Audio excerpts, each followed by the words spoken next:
ГСП онлайн. Городские новости сейчас.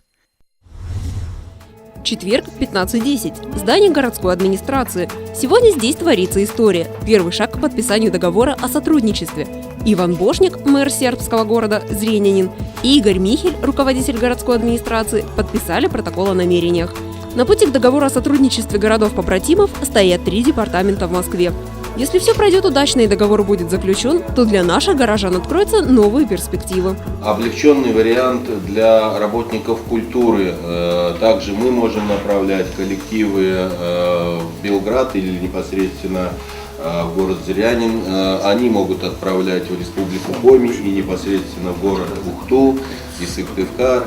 Обмен специалистами в области экономики, взаимные консультации по поиску инвестиций и их внедрению, взаимные интересы в археологических направлениях, обмен научными кадрами. Это все включает побратимские связи. Вот благодаря появлению таким договором. В подтверждение серьезности своих намерений сербская сторона уже в новом учебном году примет 50 ухтинских студентов.